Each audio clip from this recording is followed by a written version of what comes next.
Yo guys, halftime munch, back at it again. We approached the end of another game week. Well, not the end, but tomorrow no one really cares, so it's technically the end of the game week. Alright, I'm here. Obviously, I'm here with Santos Ball, and yeah, let's just get into it. Well, actually, you know what? Before that, like, comment, subscribe, follow his socials, follow my socials. Come on. And now let's get into it. So, first game we're gonna go over. We've just finished watching it. Arsenal versus Newcastle United. What a game that was. Was it a good game? Well, if you ask me, it was end to end. I mean, lucky. That's how I describe it. Lucky. I'm not letting Arsenal fans get away with this, yeah? Because I'm all about consistency, yeah? Yeah. Everyone who supports Arsenal, Yeah. all the Arsenal fans, they cry about Liverpool. Oh, they've had a jammy performance. Oh, complain about this, complain about that. And then they end up scoring a goal in 90 minutes. Well, okay. And then they call it Arnie time. Do you get what I'm saying? Fine. But when Arsenal do it, Yeah. oh, I love my club. Oh, my club is so amazing. Arteta, greatest man. Come on, man. Well, okay. What are we doing? Okay, so Let's start from the beginning. Yeah, let's start from the beginning. So obviously, within like the first half, basically, Arsenal had a good few chances. So obviously, I think Saka. I think Saka had a chance. Like, if we're being real, Newcastle were getting bopped the first half. Yeah. Like, I can't lie, Arsenal were all over them. Newcastle came out they came out as a three at the back, but I don't think they played three at the back in game.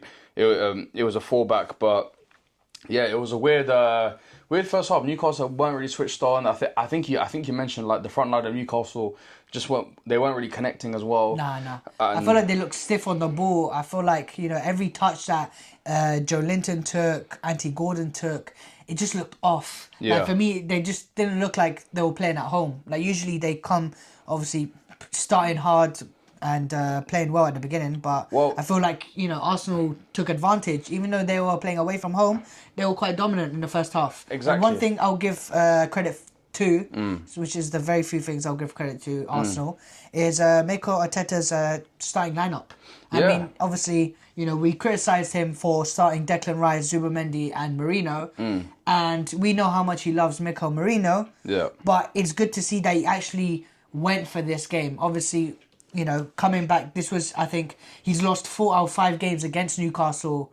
So, it's already against him, away from home. Yeah. The fans, the stadium. It's a tough place to go. Exactly. But then starting Eze, Trossard, Saka, obviously coming back from injury, I feel like it's positive. And also Mascara as well, starting instead of Saliba. Yeah. I think he had a bit of a knock, so that's why he didn't start him. But I feel like, it's brave from Arteta, and we don't often say that. So I'll give him credit where credit's due. Exactly. Well, that's the thing, right? Obviously, the first half of the first half, Arsenal played well. The moment we approached probably the 30-minute mark, Newcastle started to wake up, to pick up speed a bit, and at one point, I mean, how many set pieces did they have? They had like 3 corners back to back. There's a lot of set pieces. I mean, I can just say in the whole game, Arsenal had 12, Newcastle had 7. So again, it was a very corner-heavy game. Yeah, it was Arsenal versus Arsenal. Well, exactly. So as we get into it, so 34 minutes hit, and a ball comes in from Tonali, and who scores?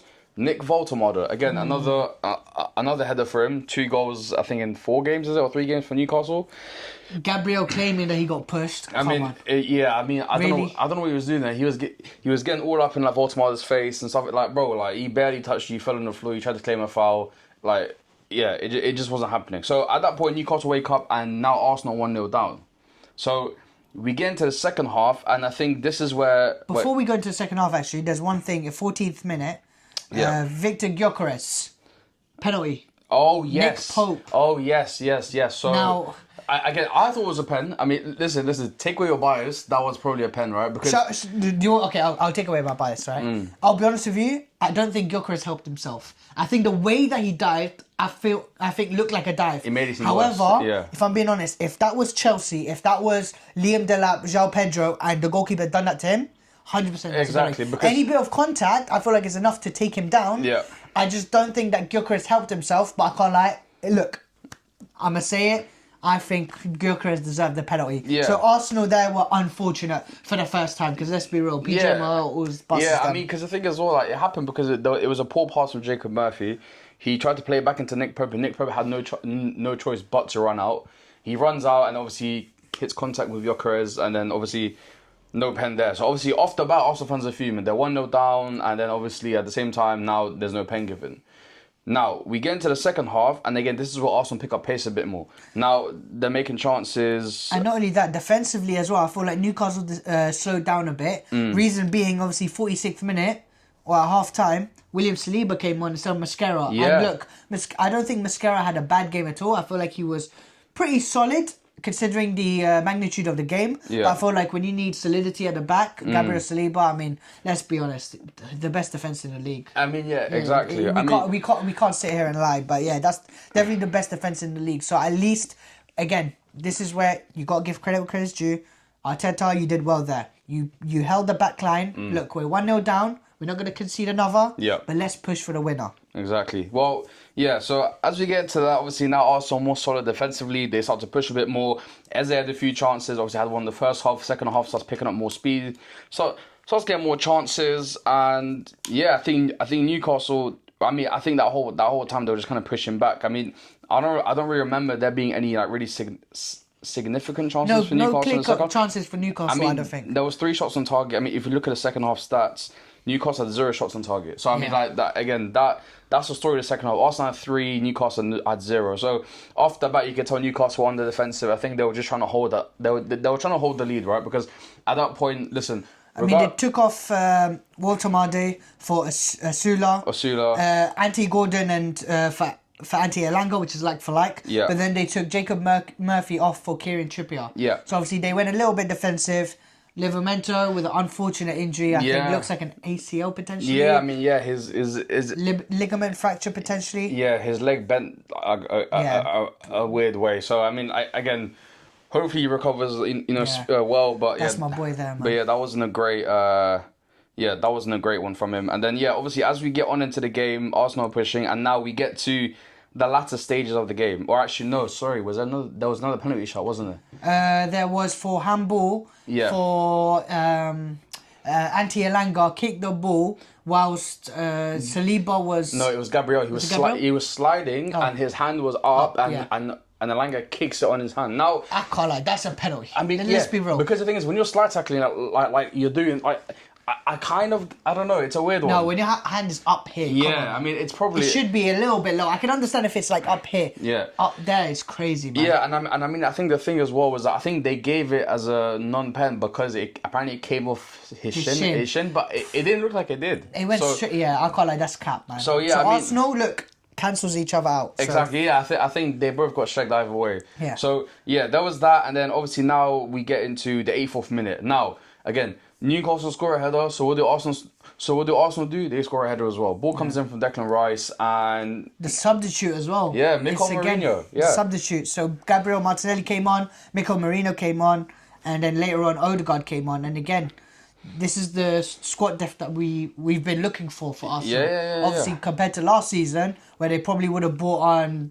like a youth player or something. Yeah, a youth player, the academy players. Yeah. So now they've got a bit of depth. So now they have... As you can see, no excuse. They've got options now. 100%. And then, obviously from that, Mourinho scores a header and it's 1-1 now. So obviously now, Newcastle think, oh shit, it's 1-1. We actually got to try and win the game now. And now this is where it goes back and forth. It gets quite scrappy in the midfield. Yeah. You can see that, like, obviously Joe Linton's diving into tackles. Other players are diving into tackles, get yellow cards because, again, they're just trying to get the ball back as fast as they can. And yeah, listen, Odegaard comes on late in the game, and again, what do you know? 90 plus 6. I mean, there was 7 minutes added on, which is fair because there was a lot of stoppages in the game. I mean, there was injuries, there was yellow cards. Like it made sense. 8 minutes. 8 minutes. It made sense for that much to be added on. And what do you know, Gabriel? I mean, listen, say we want about the guy in the air. He's probably the best in the Prem in terms of like aerial presence. Yeah, in terms of aerial presence, he's probably the best in the Prem and scores the winner, makes it 2-1 Arsenal. Now. Listen, say what you want, right? Obviously, we watched the game, and from the look again, listen, if you're taking bias aside, Arsenal did deserve the win. If I can't believe I'm doing it. Look, wait, I need to take a moment. Yeah, I need to take a moment. I'm actually gonna give Arteta extra credit. Wait, I need a minute. I need a minute. Go on. Take a breather. I'm getting a bit lightheaded. But if this was typical Arsenal, 84th minute, you'd think, you know what, St James's Park will take the draw. I can't lie. If this was Arteta from last season, he would have been like, you know what? I'll take the draw at St James's Park. It's better than no points. Exactly. However, I can't lie. When he saw the 8 minutes, and again, paying attention to the minute details. Yep. 8 minutes, push up. So you know what? I'll give him credit. He was actually brave. And again, it could have backfired. We could be talking a whole different game right here. Yeah. However, it's worked in their favour, and this is the type of games you need to win in order to be champions. Exactly. But Arsenal won't be champions, so don't get ahead of yourself. Yeah, but I mean, regardless, Arsenal. No, fair play. Look, I've given you credit. Listen, they Arsenal deserve fans, the win. I mean, listen. Unlike myself. Yeah, no. Listen, I hate Arsenal. I hate Arsenal as much as you do, right? But the thing is, like, no, the hatred I've got. Okay, you might hate them even more. But the thing is that obviously they, I mean, listen, they played a good game. I mean, like, it was 2-1 win, and now they're sitting second behind the table, obviously behind Liverpool, which we'll get to. And, well, actually, you know what, to be fair, that's a good transition. Let's go into Liverpool. I mean, listen, that was another interesting game against Crystal Palace. Actually, may I add? Yeah, go on. Right as we transition. Yeah. I must say, this weekend hasn't been a great weekend for myself or for yourself. Listen, we'll get to that. Listen, No, am I right? Yeah, it hasn't been great. But I must say, there has been a continuous trend. I'll quickly run through some of the results. Obviously, Arsenal have won, Newcastle lost. Man United lost, Chelsea lost, Liverpool lost, Real Madrid lost. Yeah. I think this weekend is a loss for every big club. So Arsenal, a reminder that you're still a small club. Now, Liverpool versus Crystal Palace. Let's talk about it. Yeah. I just had to get that in. Fine. If you think I'm going to go through a whole game of Arsenal without criticising you guys, without throwing in some hate... Yeah, I mean, listen, fair enough, innit? But, listen... We get into Palace versus Liverpool, and listen, Palace are on form. I mean, listen, if you look at Palace's recent games... 18 games unbeaten. Yeah, I mean, listen, bro. Oliver Glasner's come in and he's changed Palace completely. I mean... Can we round of applause for Oliver Glasner? Yeah, I mean, listen, since he's come three in... in the back. Hey, no, but listen, he plays the same formation as a certain someone, and he actually pulls it off. So, listen, off the bat, I mean, if we look at the lineups, just off the bat, I mean, obviously you've got... Palace have the standard lineup, I mean...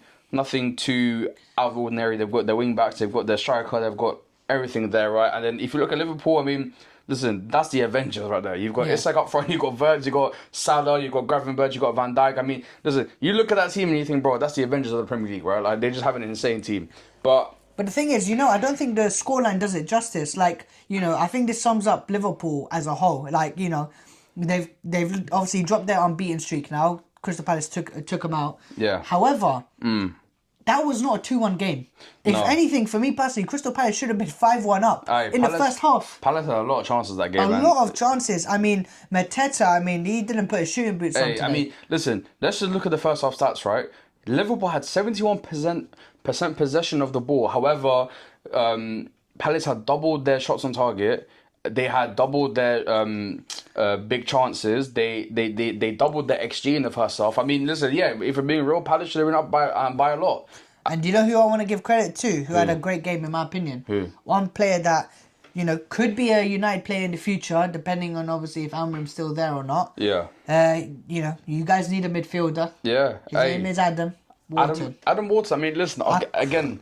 Pulled a great performance again. I mean, listen, if we're being real, he created the most chances in the match with 4. I mean, he completed the most dribbles in the match. I mean, listen, the guy... to do that against a Liverpool midfield three of Szoboszlai, Gravenberch and McAllister. I mean, listen, of course. I mean, it's no joke. Listen, he's a class midfielder, and again, that's another example of using your midfield in the back three. I mean, listen, obviously we'll get to it, but a certain manager only uses the wings and completely disregards the midfield. This is what happens when you include the midfield in your team and starts to work out. So, I mean, okay...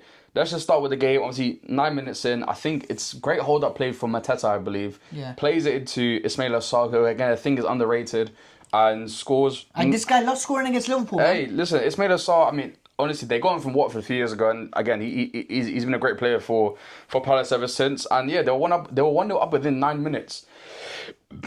And as we get into it, obviously, Liverpool, again, struggled a lot in that first half. I mean, listen, Salah wasn't on his best performance. I mean, Verts, 007 this game. You've got Isak again. I mean, he's just signed, but again, he hasn't been great his last couple games. I mean, yeah, the first half wasn't great. Now, we get into the second half. Now, the second half of the game, I mean, again, Liverpool wake up a bit more. They get more shots on target. They, again, dominate dominated possession, and again had more XG than Palace in the second half. And listen, in Liverpool fashion, right, we get towards the end of the game, 87 minutes in. Who scores? Chiesa. Again, he's low-key been a clutch player for Liverpool. I mean, obviously scored late against Bournemouth in the first game of the season. But not been playing enough, so no, I mean, the thing is, listen, he's been pulling his weight in Liverpool, I mean, and this season, and yeah, he equalised, in the 87th minute, and you thought, you know what, Liverpool done this, you know, they're champions, you know, they come back from late. I mean, they've been 1-1 so many times, then they could score a last minute winner. Right, like, it looked inevitable, but this time, the script was flipped. 90 plus 7 minutes. I mean, again, kind of unexpected. Mateta wasn't on the pitch, but who was? Eddie Nketiah scores the goal. In the room. I mean, listen, Nketiah. I mean, I'll be so real, bro. The Palace signed him for 35 mil. I mean, that was a horror side. I mean, yeah, he scored against Liverpool. Fair play to him, but 35 mil. I mean, Arsenal. I mean, what the pedestal that Arsenal put him on, thinking, yeah, you know what, he's going to be a top striker for Arsenal. Sell him to Crystal Palace, saying, yeah, you know what, he's going to do well at Palace, and not even starting for majority because obviously Mateta took over. I mean, listen, yeah, I mean, and that's the thing, bro. I mean, yeah, regardless, he scores 2-1. Also, just very quickly, because you jumped right past that moment, Chiesa's goal. Yeah. I don't know if you noticed. Did you see Salah's hand for the VAR check? Yes, I did see that. His hand, I swear to God, yeah, I'm not, you know. Yes, yeah. First, you know. They said it's a natural position. Yeah, I can't lie. That was a natural position for someone in 1946. I mean, listen, that was, you know... And you know what happened in 1946, and that's all I'm saying. Okay, that's crazy. So that's the only natural position. No, I mean, yeah, that's... I mean, listen, Liverpool keep getting away with this, man. I mean, listen, that was the hand of God, right? I mean, you know how... Astaghfirullah, that's shit. No, I'm saying, you know how Maradona had the hand of God? Astaghfirullah. Okay, fine. It was the hand of someone, anyway. It was the hand of someone. The hand of Maradona. The hand of Maradona, fine, right? Okay, the hand of Maradona, yeah, handballs it in, and again, it was kind of Salah-esque, and he did the same thing. And yeah, again, it's controversial. Liverpool, I mean, yeah, they have been low-key getting away with, like... But I'm glad. It's finally nice to see that Liverpool aren't getting away with murder. Hey, I mean, listen... But we need to talk about the defence, man. Generally, you know, like, Van Dijk, I think he's solid, but Konate next to him, I mean, listen, everyone's saying that his head's in Madrid, bro. I know, but... Everyone's saying that his head... Listen, his contract's expiring. He hasn't signed a new deal with Liverpool. He's rejected a few of them. Listen, it's going to be Trent 2.0. I mean, listen, his head's in Madrid. He's waiting for, like, the Jan move or the summer move. He's probably going to go... That, I mean, I think that's what I can put up towards. I mean, like... Because, again... like, I mean, before this, he's always been a class midfielder, right? A class defender, so... that's the only reason why I can probably say that. Is I think his head's in Madrid. I mean, that's the simple answer to it.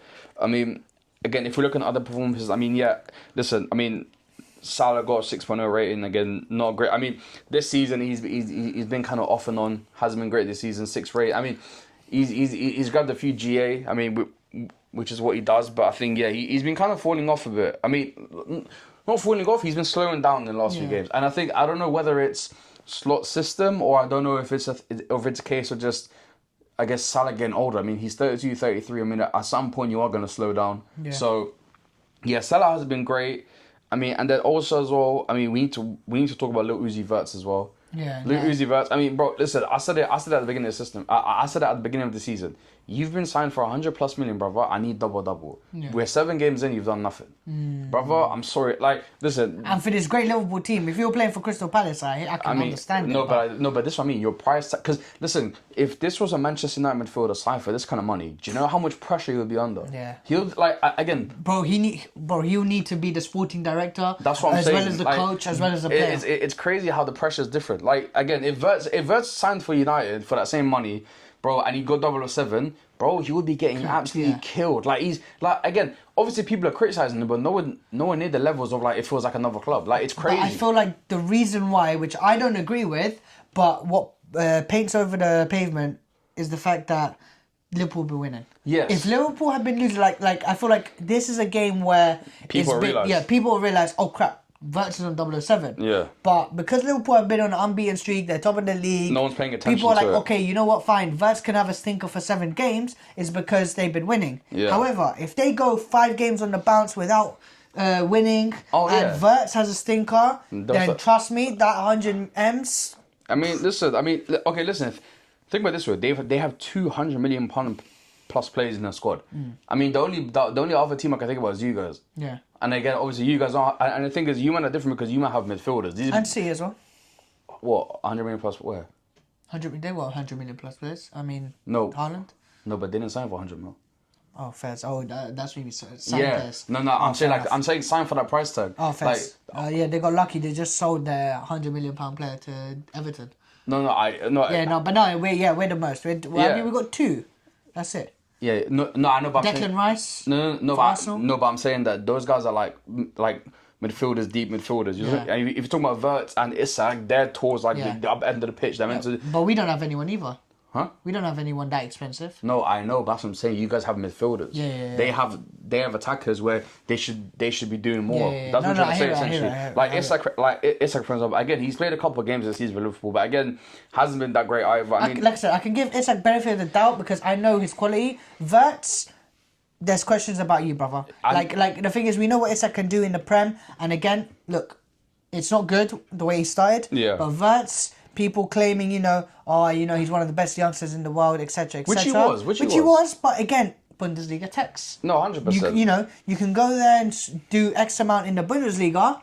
If you can't do the same in the Prem, you can't be called world class and all that. I think the biggest thing that everyone's saying about Wirtz is the physicality. Yeah. Like, listen, obviously in the Prem, it's high pace. A lot of the teams you're facing have. I mean, like, for example, right, him against Newcastle. That midfield of freaking Joelinton, Tonali and Bruno Guimaraes, bro, that's grown men. That's like proper like physical midfielders, bro. He don't have the physicality to deal with that. So it's either, bro, he's got to start banging a gym at some point. Yeah. Because the thing is that like... But the thing is, you don't even always need to be physical. You just need to adapt to the physicality. Which he hasn't. That's the thing, right? The thing. He hasn't done that either. So I think, I mean, listen, it's not great from Wirtz. And listen, I'm onto him because... I'm saying, if this was a United player, bro... He'll get cooked. Bro, he'll get cooked. I mean, it's not fair. So, again, listen, I'm on to him. And listen, and like I said, bro, I need a double-double. Anything but a double-double, bro, I'm calling you a flop. I'm sorry. No, I mean, listen... I want to ask you a question before we move on. Go on.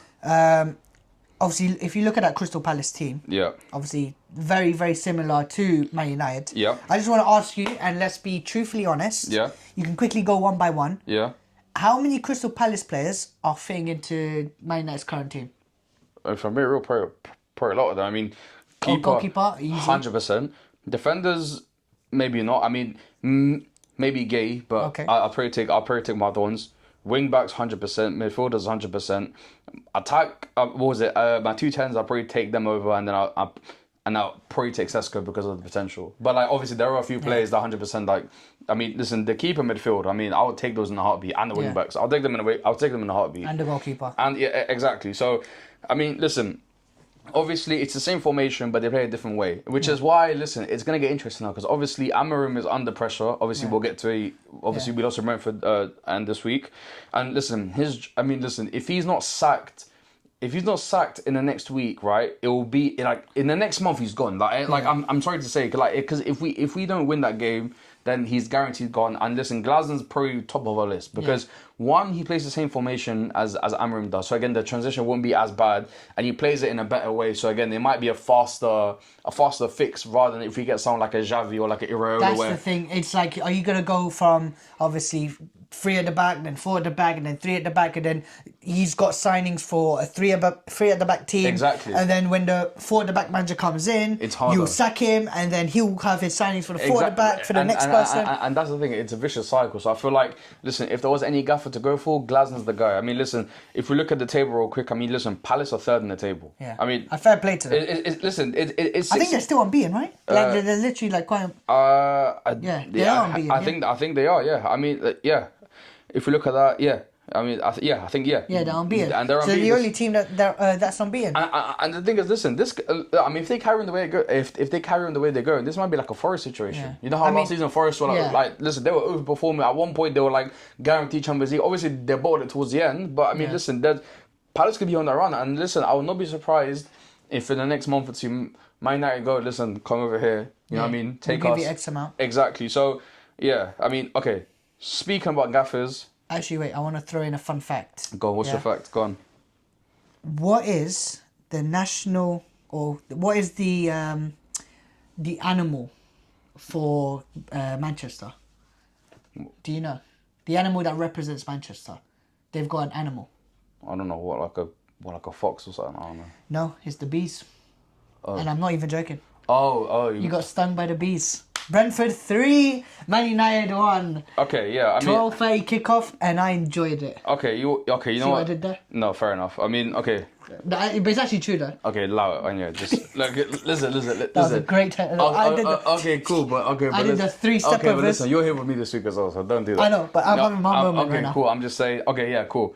12:30 kickoff on Saturday. Brentford vs Man United. And again, listen. I said before the game. Listen, I'm not gonna get excited. Like I literally said this last week after the Chelsea game. I said, listen, I'm not gonna get excited because I know how Man United are. The Chelsea game was we got lucky in certain senses with the red card and XYZ. Let's see what happens with Brentford. We had to win this game. Now, look at the lineups real quick, right? I'm just gonna look at the lineups real quick. Obviously, Man United. If you look at the keeper, I mean, obviously Bayinder's starting. I mean, listen, we literally signed a keeper for 20 mil in the summer. We still haven't played them. I don't know why. So. That's one thing. Obviously, you can play him in the Carabao Cup, though, no? Huh? You can play him in the Carabao Cup. Okay, cool. I mean, listen, brother, you're here with me as well. Like, don't do this, right? Hey. Listen, stop. Anyway, listen, just enough, right? Just, bro, listen, cool. We're gonna Chelsea watch, yeah, cool. Anyway, yeah, listen. Obviously, Bayinder's in goal. I mean, listen, not great. The back line. I mean, in this game, Amrin plays a high line, right? Now. This whole back three of Shaw, Maguire and De Ligt, none of them are fast. You have a healthy Leno Euro on the bench for some reason, right? And yeah, again, I'll get to it, but obviously that was part of our demise. You got the wing backs. I mean, Dalot as a right wing back. I mean, listen, it doesn't work. I mean, Can I say something? You know, the way that Arteta loves Mikel Merino, which I appreciate. Yeah, bro, Amrin loves Luke Shaw. No, the thing is with Luke Shaw, right? Again, listen, he's a bit. He's fit this season because it's a World Cup year, and again, the last few games he's been okay. I mean, he's been nothing special. This game he was terrible, but he hasn't been. He's been okay last few games, right? So again, I'm not gonna blame him too much. Obviously, Leach is still injured. He's gonna be back in a few months, so again, we kind of have no choice but to play him. So we go to wing backs. Dalot as a right wing back. I mean, listen, I know Amman hasn't been great, but he's better than Dalot at wing back. I don't know what we're doing there. Dorgu, I mean. Listen, I feel bad for the guy. Wallah. Like he's got to try and control the whole left hand side by himself, which is not fair to him, right? And then you have the midfield, which is basically non-existent. I mean, and there might as well just be like two empty spaces there because there's nothing there. With the Ugarte. We got to speak about your midfielder. I mean, listen, Ugarte and Bruno Fernandes, and then you got obviously the front three of Cunha and Burmo and Sesko. Now, 20 minutes into the game, we're 2-0 down. Now, right? 20 minutes into the game, we're 2-0 down. Can I tell you what's funny, yeah? What? Because obviously I went to the Chelsea game, and this was happening while I was going into the Chelsea game. Yeah. And my boy goes, oh, what's the Brentford United score? I was like, I checked my phone, there was no notifications. I was like, oh, it's still 0-0. He checks it, he's like, mate, it's 2-0 to Brentford. I couldn't stop. I was like, that is dark, bro. Listen, 20 minutes in, we're 2-0 down. Whoa. Listen, Igor Thiago, by the way. I mean, listen, the first goal, again, was poor defending from us. I mean, ball comes in, no one's there to save it. It was the Matthias foul. Foul. Yeah, I mean, again, it was light. It wasn't really a foul. But yeah, ball comes in. Great counter, great ball. We're asleep, and is what it is. Now, second goal. Jordan Henderson in Big 2025, does an absolute great pass, by the way. And listen, this is what I talk about the defence. You play a high line and you've got Harry Maguire with about 20 pace on the halfway line. Harry Maguire realises, oh shit, the ball's coming over the top. Let me try and play the guy offside. Tries to play the offside trap, doesn't work. Doesn't work. And now he's got to chase Igor Thiago, which I'm not saying is the fastest, but he's faster than Harry Maguire, right? Harry Maguire is doing that. You know that Robbie meme of like him trying to run. Like he can't run, Up right? the hill. Yeah, he can't run. So yeah, listen, he does that, and obviously Igor Thiago, by the way, it was very unnecessary, but scores an absolute peach of a goal, top bins. Like it was a very good finish, right? And at that point, we're 2-0 down, and I was like, okay, this is. I was just okay. Like here we are again. It's gonna be probably 3-4-0. Like I was done with it. Well, we decided to slightly wake up, and when I talk about slightly wake up, I mean like again we were like, you know when you're awake but you're not awake. Like when you wake up for work, and your brain takes like 10 minutes to actually like figure out what's going on, and figure out what's going on. So we had that. Sesko scores the first goal in the 26th minute. Again, a scrappy goal. Three chances to score. He missed the first two chances, and then finally gets the third one, and then finally gets the third one, and again, I'm happy for the guy. Gets his first goal. Hopefully that gives him a bit more confidence going forward, and he can actually try and like play on. Again, listen, I don't blame his performances too much. I mean, listen, the guy's trying. It's just the fact that, bro, he's getting no service. He's 6'5", bro, mate, and we're doing no crosses into the box. But then when he's not there and we're playing freaking Bruno Fernandes as a false nine, they're whipping balls in. So again, I don't know what's going on there. So he gets the first goal and it's 2-1 now. And I think, okay, cool. We're getting into half time. I thought, okay, you know what? Let's try and get back on track here. Okay, 2-1. I mean, listen, it's standard United to where, we fall asleep in the first half and second half we kind of wake up and try and figure out what's going on, right? Well, actually, no, sorry, I lied. This season, we normally play very well in the first half, the second half fall off. This time it was the opposite. We played terrible in the first half, and second half still terrible. But then again, Almiron I'll give him credit. He made better decisions when it came to substitutions. He brought on Kobe Mainoo. Yeah, and about time. No, we got he brought him on, and he brought Lenny Euro on as well for Maguire. Yeah, listen, but the thing is that, bro, like the one thing I get annoyed with, they should be starting anyway. Like I know. Don't get me. We can criticize him for that 100%. But obviously, he's put out that team. Yeah. And those substitutions did help because literally 10 minutes later. Yeah. And Buemo wins a penalty. Yeah. And I can't lie. Look, I'm putting my bias aside. I'm being a good person. Today, I'm being humble on this podcast. If we're being real, Colin should have got sent off. He should have been sent off. He did the same thing. I don't understand. Again, this stupid rules for PGMOL, whatever it is, these waste, man, But what annoys me is that one team will do the same thing, will get sent off. Next week, another team does the same thing, nothing happens. And look, for me, I'll be honest with you, I'm happy that he didn't get the red card.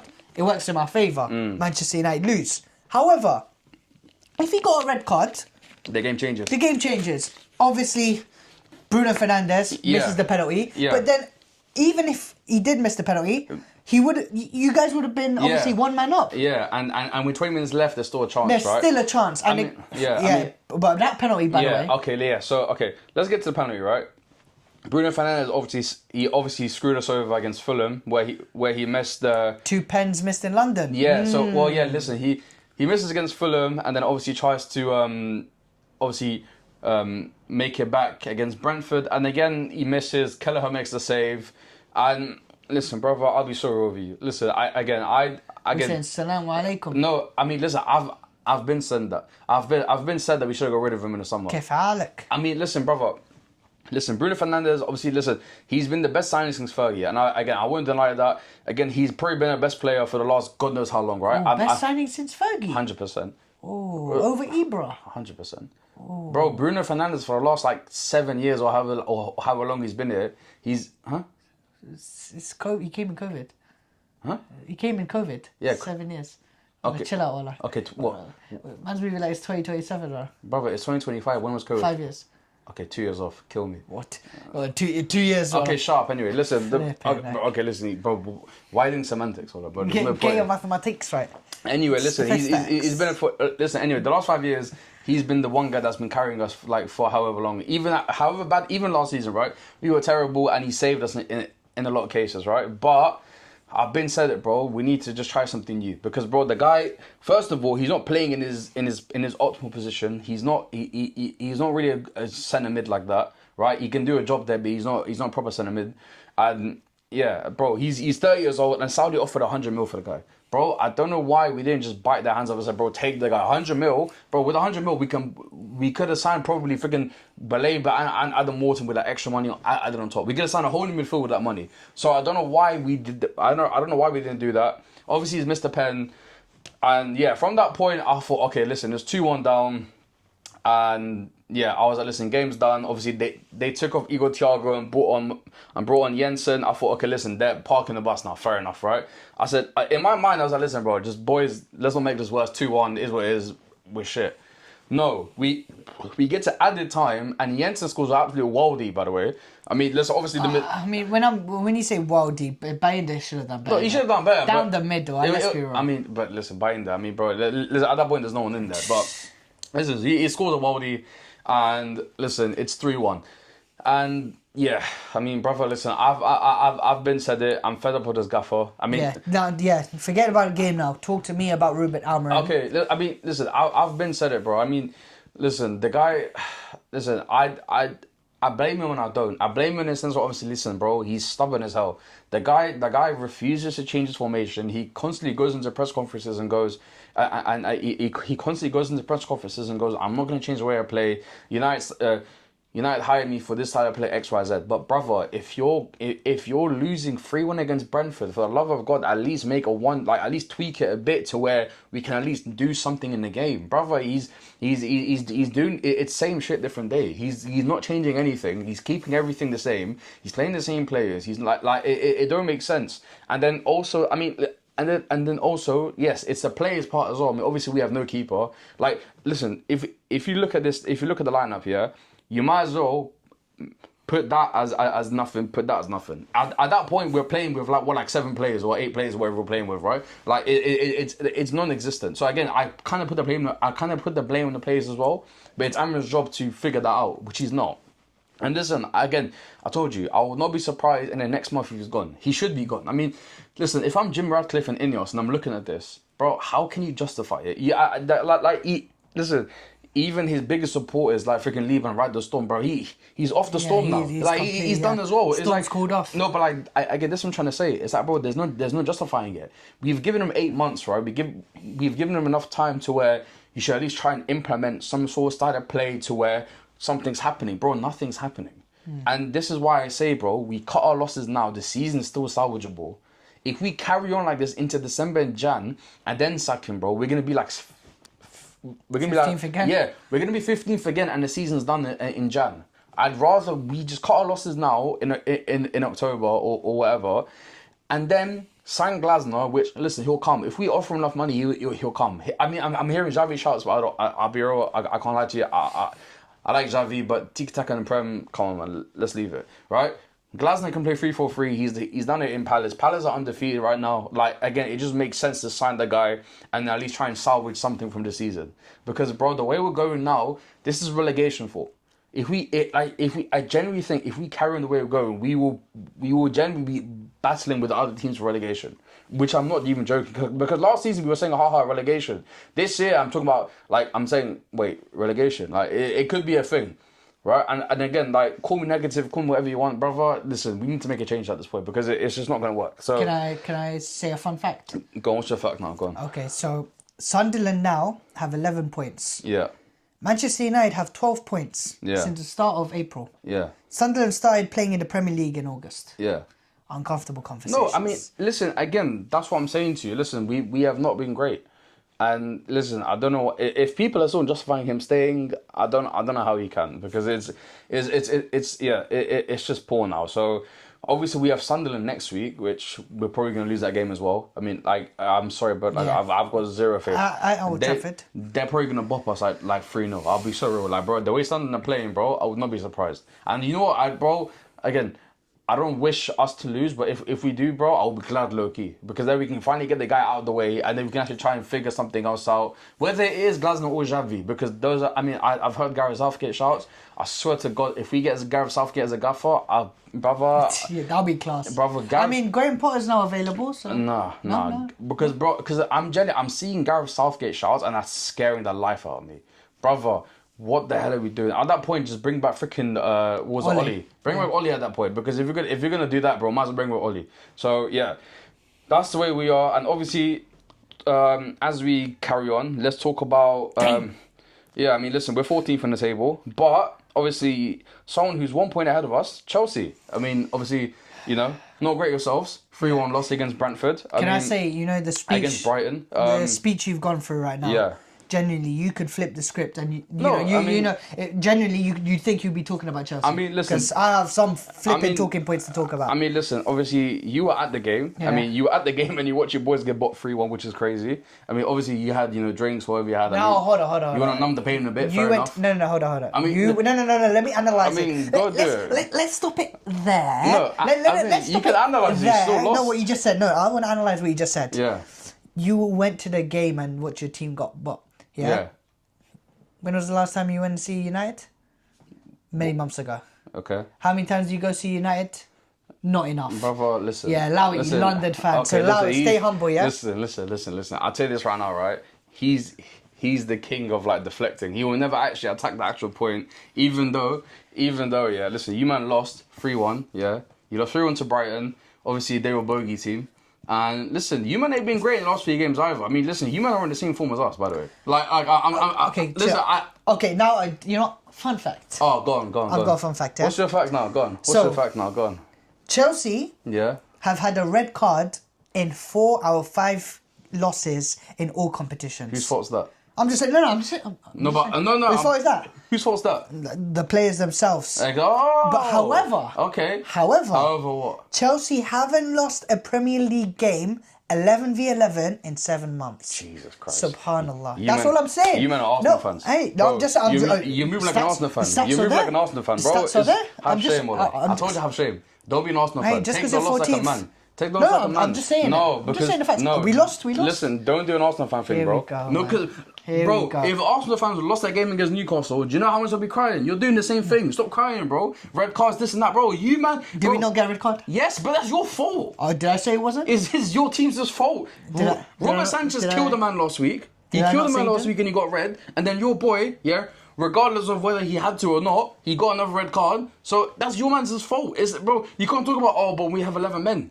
Bro, in the last few games you haven't. In the last few games you haven't had 11 men. I know you had a bad weekend, but you've had a bad weekend as well. You've had a bad few weeks. You lost against us. Yeah. We're terrible. But guess what? We're shit, bro. And you lost against us. Oh, go on. What are you gonna say? World champions? Fuck off, man. World champions of what? World champions of what, brother? Of the world. Stop it. We beat PSG. And that's it. See what I mean? It's so At sad. the end of the day, why have you resorted to this? That's what we are.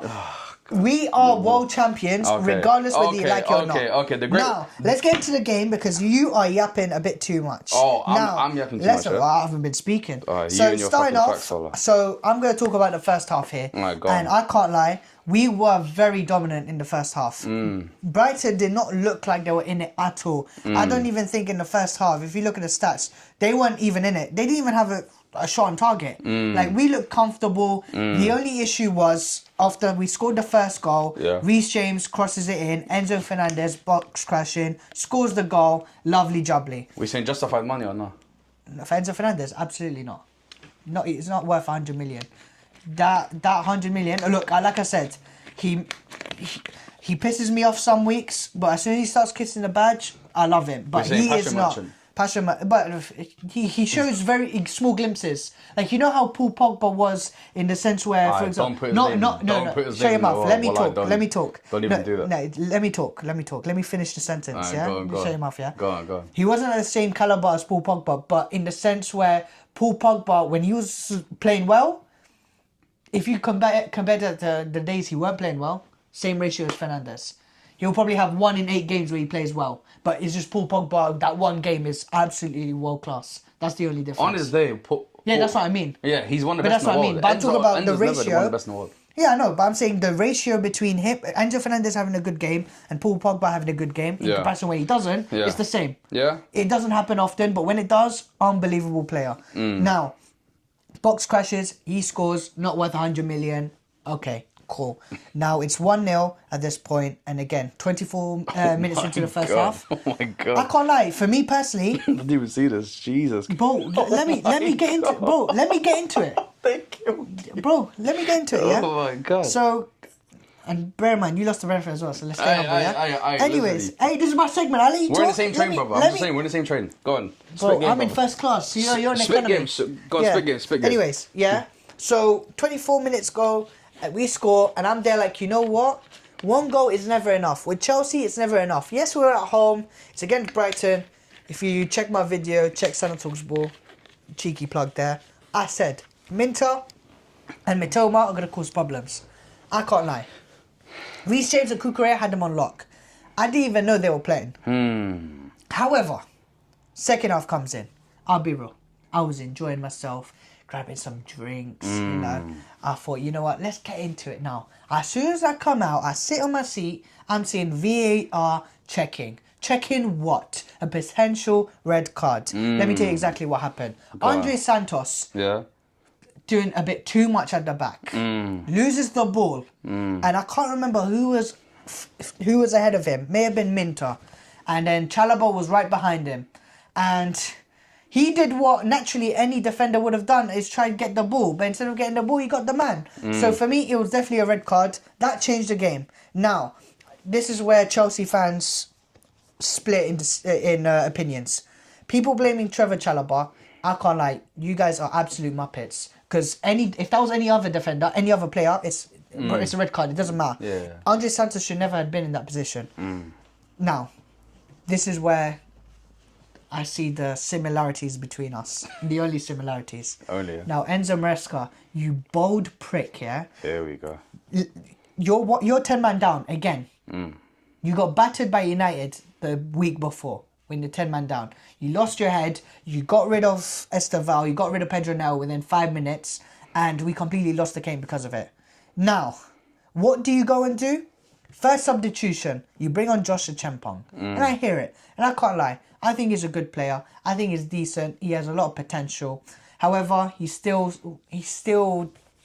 immature when he's on the ball. Sometimes, like I said, he can get past one player, but he tries to do Ankara Messi. Remember, you're right back, you're centre back. Don't be doing that. Cool. It's fine. You could bring on a defender. I get it, because Chalobah's been sent off. You sacrifice it. So, he took off a Chempong for Andre Santos. Yeah. Andre Santos, again, had a decent game until that moment. Cool. Then, later on, he takes on Esteval. And I can't lie, that first half, I swear to God, Esteval, bro, he was doing nutmegs. He was getting past players left, right, and centre. The only outlet that we had was coming from Esteval. He completed the most dribbles in the match with 3. Bro, he was cooking. He 89% pass accuracy, which is great, but he had no shots that game. Yeah, he didn't. But most of his outlet came from him running past the defenders. But he took him off for Malo Gusto. Now, again, I don't mind it. However, why are you bringing on you're bringing on a defender for a winger? Sorry, you're bringing on the winger for a defender. Exactly. My head's so hot. Yeah, I know you are. Yeah. Calm we lost Esteval. Yeah. What? No. Yesterday was dark. Was it? Take a breather, man. Yeah. It's alright, man. That's alright. We're back in it. We lose Esteval, one of our best attacking outlets. We've got Gittins sitting on the bench. We've got Garnacho sitting on the bench. We've got Mark Guiu on the bench. Yeah. We even got Tariq George on the bench. But guess what?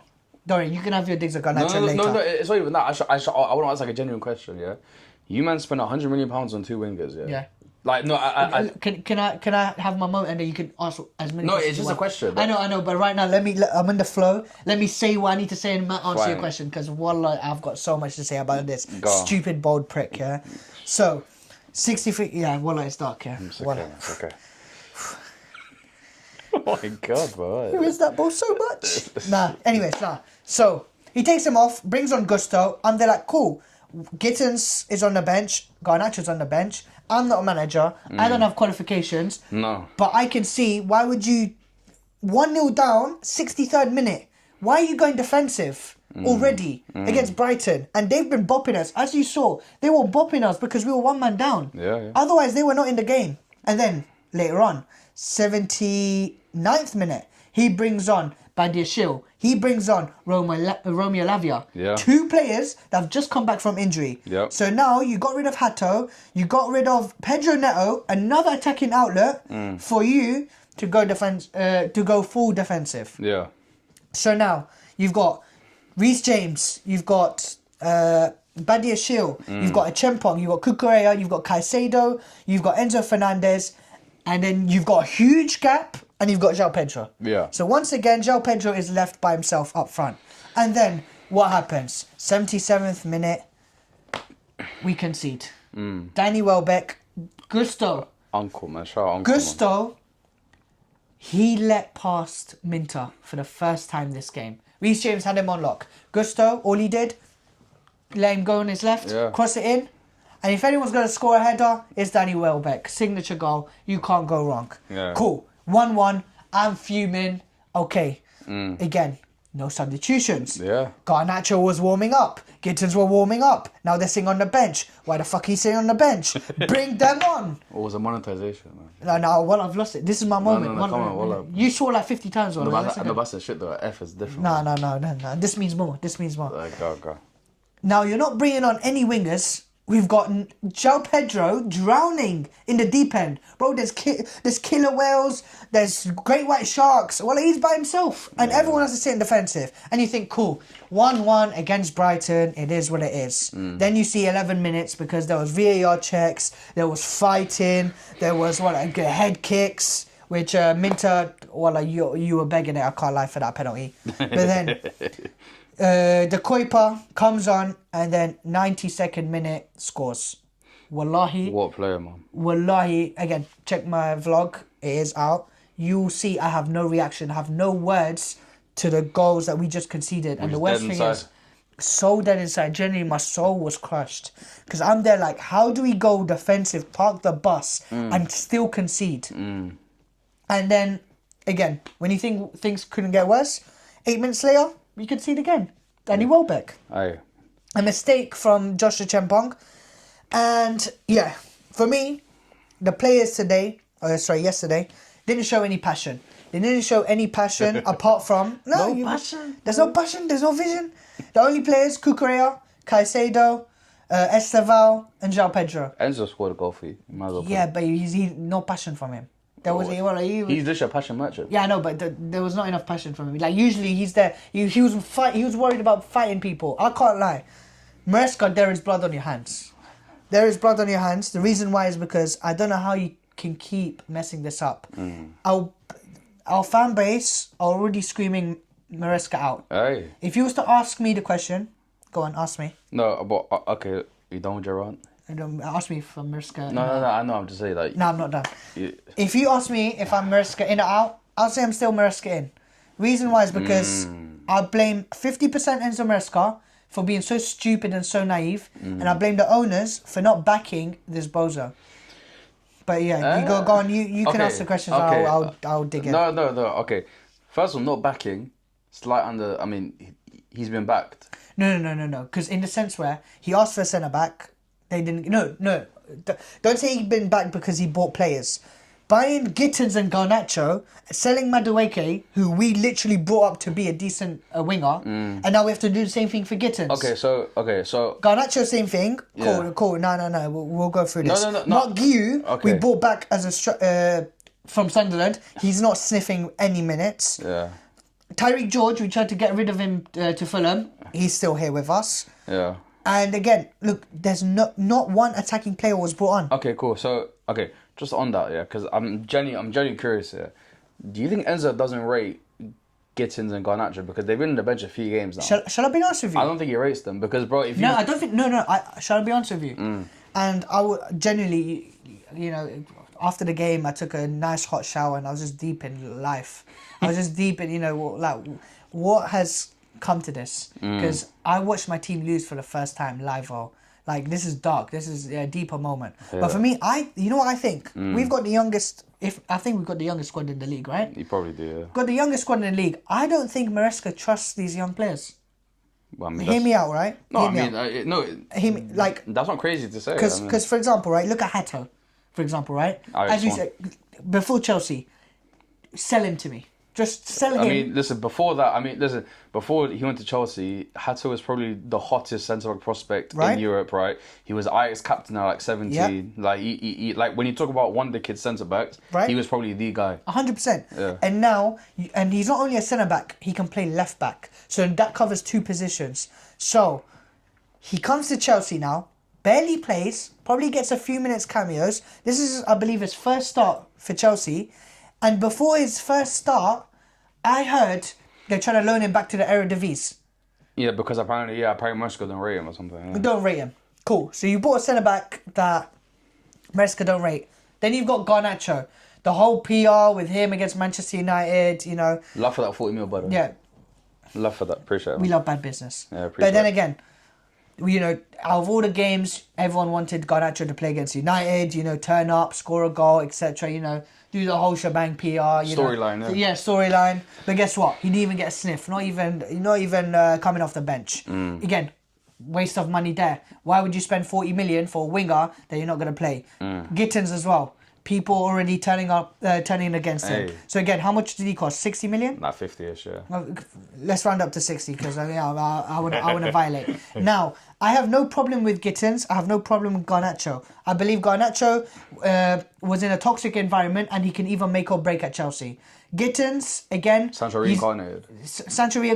It's make or break for you as well. I don't mind that. However, the problem is, Chelsea, and I said this week in, week out to you, we buy these kumsa players with potential. If we can't, if he doesn't make his potential, we'll sell him for the same price or a little bit more. Chelsea's board are making profit out of these players. And for me, wallahi, we're not Brentford. We're not Brighton. We shouldn't have this mentality of, let's buy players to sell them. Yeah. For example, right? I don't want to compare myself to Real Madrid, but let me land with this, right? Real Madrid, Mbappe will cost 200 million at PSG, right? Yeah. They said, hold up for 3 years or 2 years, however long it was. Yeah. We'll come for you for free. We'll pay you X amount, just wait for us. Real Madrid are the only team in the world that can do that, right? Yeah. But Chelsea, what they can do similar to Real Madrid, they can approach teams. You can't say Man United can do the same. They can't. The only thing they can't do is wait till the end of your contract and then we'll grab you. Yeah. Because other successful teams will come and grab them. Yeah, Chelsea and United, we're not there yet. So at least you can be like, yo, Mbappe, we'll pay PSG 200 M's and we'll pay the X amount. Yeah. That's what you can do. Yeah. You can afford to do that if you weren't buying stupid players. Chelsea can afford to do that if you weren't buying these random players from XYZ and spending £3 billion on players that are potentials. Yeah. Well, I mean, the thing is that, again, as we've said it before, that's not going to change. I know, but... Because that's the... But look, again, it pisses me off because João Pedro, a good signing. For me, he's like potential, but proven potential. Who we should have bought. Kudus. Again, proven potential. He has the potential to be even better than he is, but he's good proven. Already. He's good already, yeah. Semenyo, he's cooking at Bournemouth. Yeah, he's doing bits there, yeah. We could have got him. He signed a new contract. Yet, who do we go and spend on? We spend on Gittins. We spend on Garnacho. We bring back Mark Guiu. Come on. It's stupid. I don't understand it. I get it, what you guys are trying to do. You're trying to make your money. But this is what pisses me off with the owners. And again, what I say about Almrim, what I say about Arteta, what I say about Ange Postecoglou, these managers, you've got shit or you've got your shit that you may or may not be happy with. But use what you got to your advantage. Now, when you're 10 man down, you can't tell me that you're 10 man down at home. 1 man down. Huh? 1 man down. God. Yeah, when you're 1 man down at home, you're 1-0 up and you lose 3-1 to Brighton. That shouldn't be happening. I can understand 1-1. I would hate it, but 2-1. 3-1. For me, it's a bit like United. The substitution. It is. We're just Man United is a C grade. We're a B grade. Yeah, that's all it is. Yeah. And obviously, we're in a better position than you guys. And again, the Club World Cup helped us and it gave us a lot of boost. But at the end of the day, at the beginning of the season, I did say that Enzo Maresca is not that guy to win us the league. He can win us the Champions League because it's a club competition. The reason why we won the Club World Cup, look, I'm going to be real. It's not because we're the best team in the world. We're the champions of the world, but we're not the best team. It's PSG. But at the end of the day, it's on the day. On the day you turn up, we smoked them. We smoked them and everyone said, you know what? But if we was in a league with PSG, Man City, Liverpool, Real Madrid, hey, all I'm saying is a 38-game league, we ain't winning. Yeah. That's the difference between Maresca and a Pep Guardiola. But with Maresca, within a span of 8 games, where it's a club competition, he can do it. Champions League, he can do it. Yeah. That's the only thing I'll give him credit for. However, in games like these, Brighton now, Crystal Palace, these sort of games, United, we shouldn't be losing. We shouldn't be. Yeah. But here we are. Yeah. Well, okay, you know what? Let me just steer the boat for a bit and just calm down for a bit. Thank you for letting me land. No, it's alright, man. I just, you know what I mean? Get it off my chest. No, it's fine. I mean, listen, I've been there. He's just getting there. It's fine, man. Don't worry.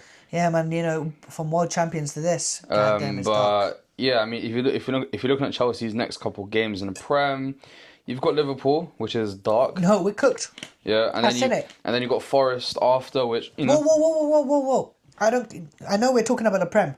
Let's not forget, Benfica just got a new manager. Well, yeah. Well, His name is Jose Mourinho. I was gonna get to that. I'm just saying the Prem for now. Obviously. I know, but that's the first game we got to worry about. It's on Tuesday. No. It's not tomorrow. It's the day after. No, I mean, yeah, that's fair enough. He's back at home. He's not away from home. He's at home. I mean, I call him Mourinho might just cook him, man. I'll be real. But I wouldn't be surprised. Yeah, I mean, okay, so obviously, if you look at Chelsea in the table, Chelsea are sitting at 8th place, 1 point ahead of Man United.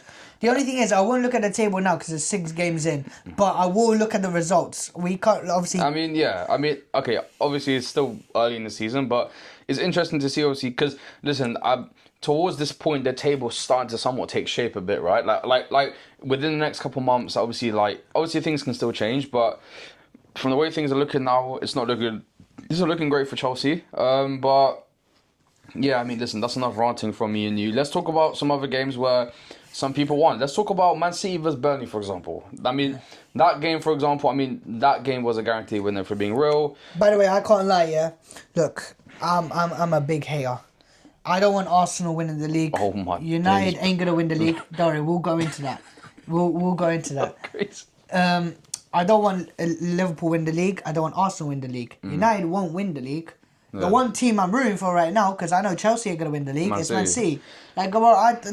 For me, I'll be real. I enjoy watching Man City. I mean, listen, when they're playing, right? I mean, like they're a good team in general, right? I mean, obviously There's one man we got to talk about though. One man that saves our fantasy week in, week out. Erling Braut Haaland. I mean, obviously leave the game with 2 goals and an assist. I mean, there was other goals from Nunes, and there was, I think, 2 own goals. I think Esteve and someone else. Burnley got their one leg kid, Jaden Anthony. I mean, he's been okay for them this season, but I mean, bro, off that bat, I mean, just look at it. 2 own goals for Esteve. Oh my gosh! I had him on the bench on fantasy. Oh, right, 2 own goals is dark, but he was unfortunate though. But yeah, it was dark. Yeah, I mean, okay, that's crazy, but yeah, so he was almost on a hat trick. I mean, if you look at that thing, 1.8, 4, 4.3, 4.7, 6.5. I mean, that is a horrible. I can't lie, it was dark, but Erling Haaland, 18 goals and assists in 9 games. I mean, bro, Haaland... I know it's not surprising, but I feel like... listen, that's the guy... I mean, the thing is, right, everyone always says it. I think I've heard people say a lot this season. This season, Mbappe and Haaland genuinely look like they might be battling for the Ballon d'Or. Because you know how, like a couple of seasons ago, when they were coming up, we always said, it's going to be Mbappe and Haaland, but like it was Dembele, like Lamine Yamal came into the picture. They kind of fell off a bit. Like, yeah, well... Esteval as well. Yeah, in about 10 years maybe. But... bro, he's 18. He's 18. Years. Give him 2-3 years, watch. Okay, cool. Anyway, but yeah, the point is obviously them lot are now look like they're gonna be battling it out for the Ballon d'Or. Haaland's obviously smashed it now this season. Mbappe's doing bits. I mean, listen, obviously he got cooked by Atletico a couple of days ago, but in general he's having a good start to the season. So, I mean, listen, he's 7 goals away from 100 goals, I think. So again, he'll probably do that in the next week. Yeah. So again, he's 7 goals away from 100 goals in the Premier League, which is insane because he's only been in for like 2 or 3 years. So again, I mean, listen. I mean, obviously it was Burnley. I mean, we have to caveat that it was Burnley. I mean, obviously they're a newly promoted team. See, always. But they have been giving teams problems. I mean, bro, but just look at the head-to-head, for example, right?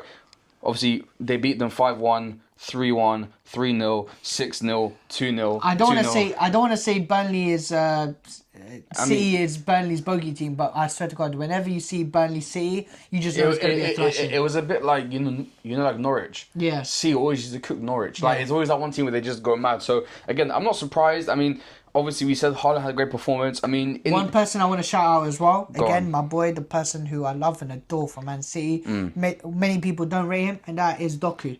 He had a thunderous game, bro. He's been doing very well this season. I can't lie to you. Like, I think this season just for example, in this game, he created the most chances with 8. He completed the most dribbles with 8, and he was fouled the most twice. I mean, listen, this season I think he's been on vaults. He's scary on the wing, bro. Because the thing is, regardless of what you say about his end product, bro, no defender wants to come up against him. And the crazy thing, he reminds me again, not quite, but I think Doku is what Jack Grealish would have been if the Aston Villa Grealish was to move to City.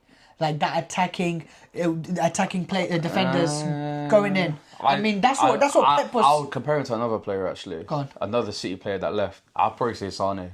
Someone with that electric pace, because again, yeah. Grealish, But the only thing is that system was different. Obviously, it was a bit different. That's what I mean. But like purely, if we're looking at like Jack Grealish, if they was to sign him, let's say today from Aston Villa, that's who they would expected. That style of play, and that electric, being your man, and then creating chances as well, which obviously Jack Grealish didn't do at Manchester City. No, that's fair. But Doku, yeah, incredible game. Foden looking like he's slowly he's doing okay. I mean, getting into the limelight. Yeah, I mean, not quite to where we expected to. Yeah, I mean, he's still got some room to improve, but doing all right. I mean, Reinders had a decent game. Gonzalez had a decent game. Mateus Nunes, a right back. I mean, he's scoring goals. He's getting assists. I mean, the thing is, obviously, the guy's a centre mid, but he's doing a job at right back. I mean, Pep's obviously played him there because Pep literally said that I can't trust you in midfield, which is insane. But yeah, he's playing at right back. He's doing okay. I mean, obviously, I think City still need a proper right back, but again, shout him out. He's doing okay. And again, another makeshift left back, Nico O'Reilly. Again, like one of their wonder kids. I mean, he, again, originally was a centre mid playing left back, and again, he's doing the job.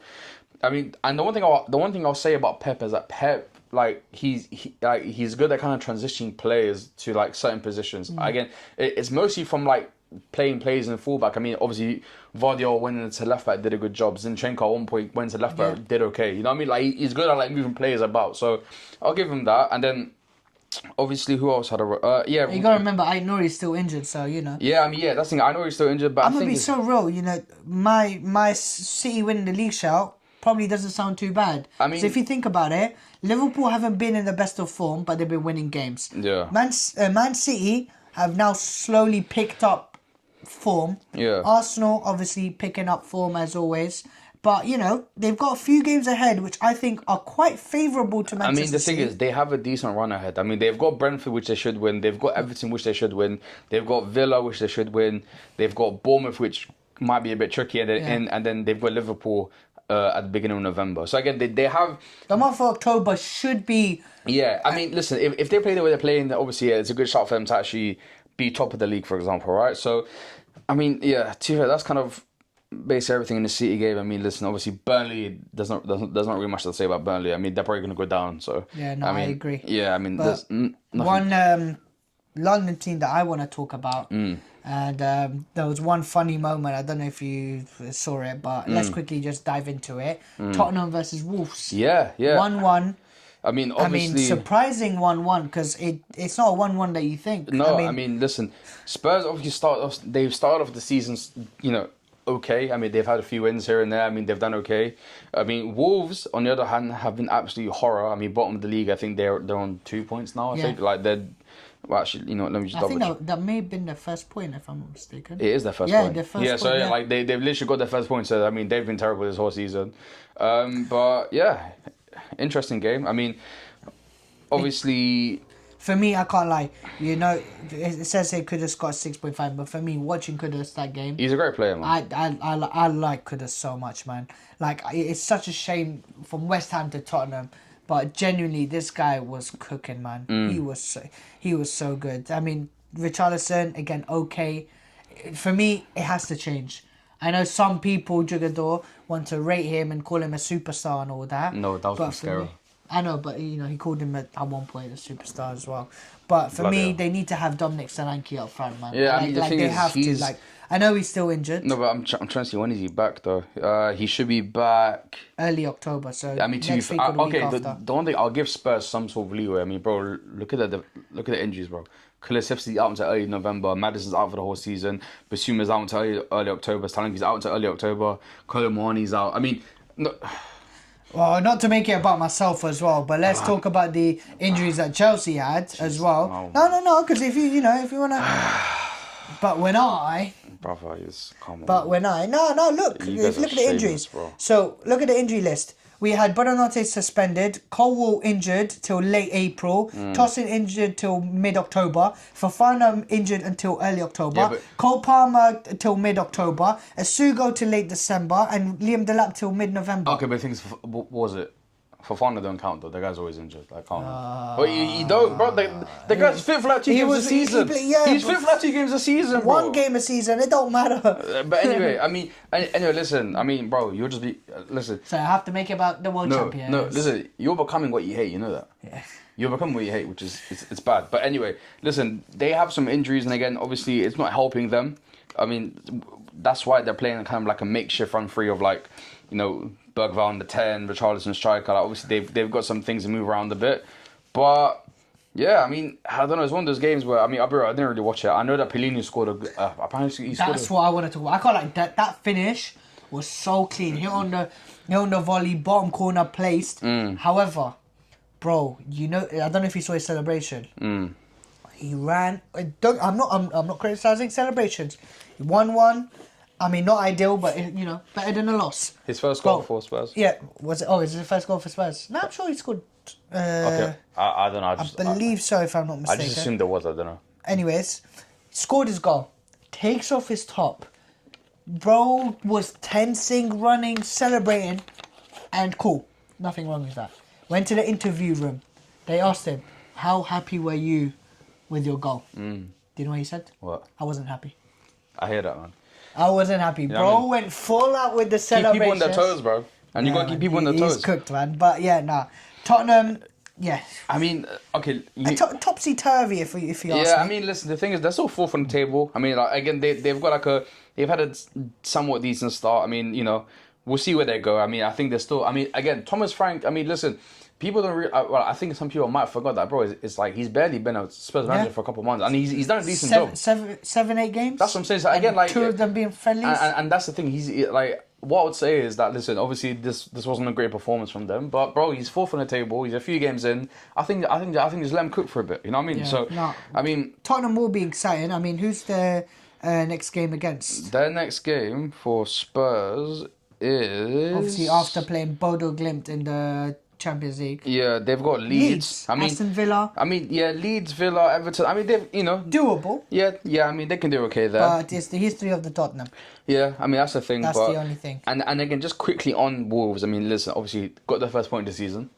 Oh yeah. I mean, got some points on the. I mean, listen. Victor Pereira. I mean, listen. We've been bad, but bloody hell, like, Victor Pereira. I mean, where did he chief? Jeez, but yeah. I mean, listen. Obviously, they scored their header. I mean, I think it was Bueno scores a header, whatever it is. I mean, fair enough. I mean, that team. I mean, it's not inspiring, is it?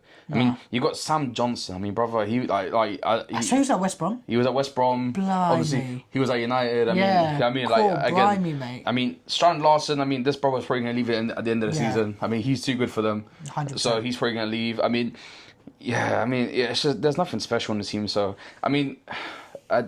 They're probably gonna go down if I'm being real. I mean, it's not looking great for them. So, that's the Spurs game. I mean, what else is interesting? I want to stop you there. Go on. The reason why I want to stop you there is why do you want because to stop me, Chief? I'm feeling a bit of a Wingstoppy. I am too. Well, you know, obviously this is the part of the show where we try out new foods, and obviously we've tried Wingstop before, but we haven't had it in a while, so.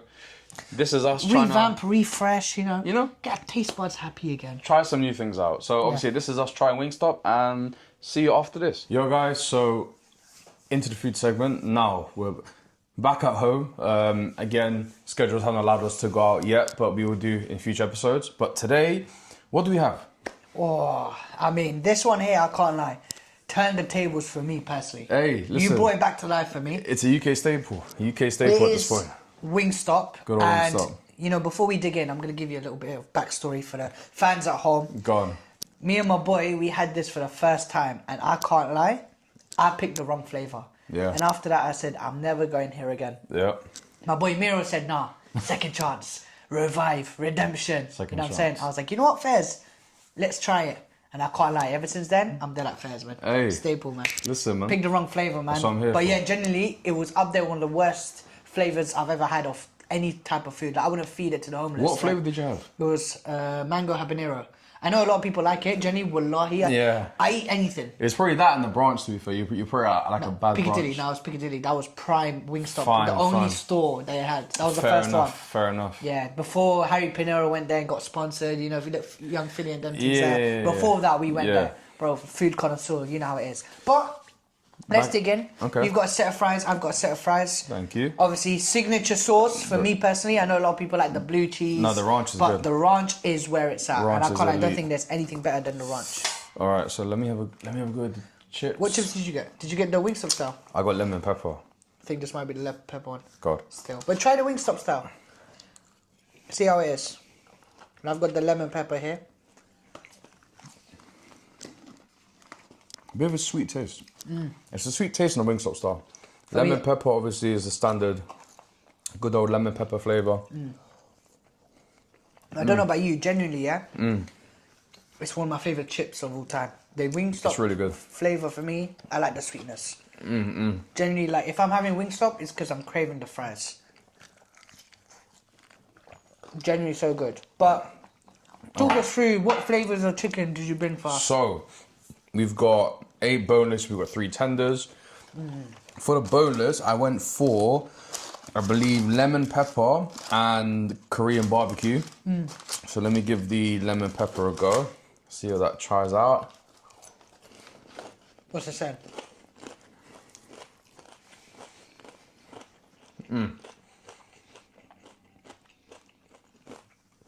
Yeah, I mean, you can't go wrong with it. Yeah? Lemon pepper, standard flavour, always does the job. Go on, have a go. Have a go. You know what? Let's try the lemon pepper. Again, like you said, can't go wrong. Yeah, it's a standard flavour. I mean, that's what they were known for back in the day. So You can hear the crisp. yeah, it is very crunchy, to be fair. And then on the other side, we have Korean barbecue. Again, Korean barbecue might be the best. it's probably the best flavour. So let me just try this again. Yep. By the way, don't mind us. We're watching the Arsenal game against Newcastle while we're doing this. Obviously, hate watching, but let's try. Yeah, again, sweet flavour. I like it. And again, it's not really spicy, which is good because again, the spice on Wingstop, it's either like insanely spicy or not spicy at all. So fair enough, but it's good. I like it. What would you say? For me, I think it's the best between that or hickory barbecue. Yeah. It depends. If you want something a little bit sweet, Yeah. you go for a spicy Korean. Yeah. If you like something a bit more tangy, a bit more rich, you go for the hickory barbecue. I think 100%. they're top 2 for me. All right. So what do you have? I have obviously, we got the flavour fix, both of us as well. So with the bonus, I've gone for the Louisiana rub. It's not my cup of tea usually, but I thought I'd switch it up, bring some different flavours. Try it These out. are one of the flavours I don't mind. Yep. So I'll just dig in with the first flavour. Go on. For me, I can't lie, it's not as oily as it used to be. Yeah, I'm So that's a good thing. It used to be very oily It used back to be in the day. bro, it used to leak. Yeah, It was drowning in dark. oil. It's drowning in oil. But go on. How was that? Nothing. Good. All right. Let me see. I think it's definitely better than before. Okay.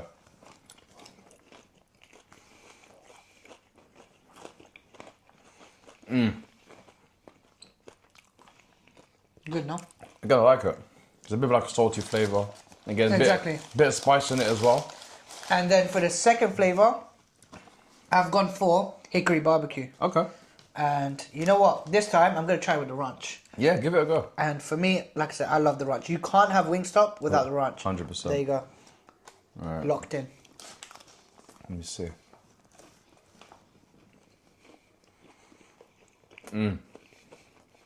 A lot more richer.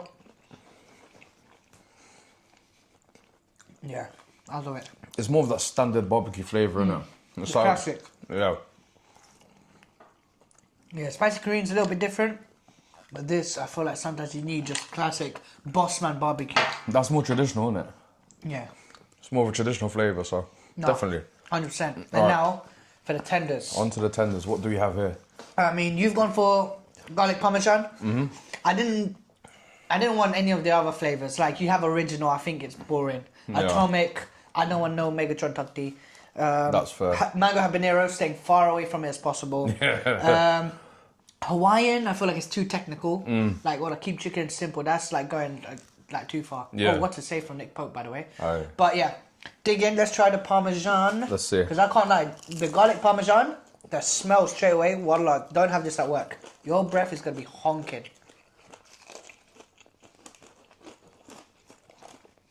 It's good. I mean, obviously, the garlic flavour's there, obviously. It's good. I like it.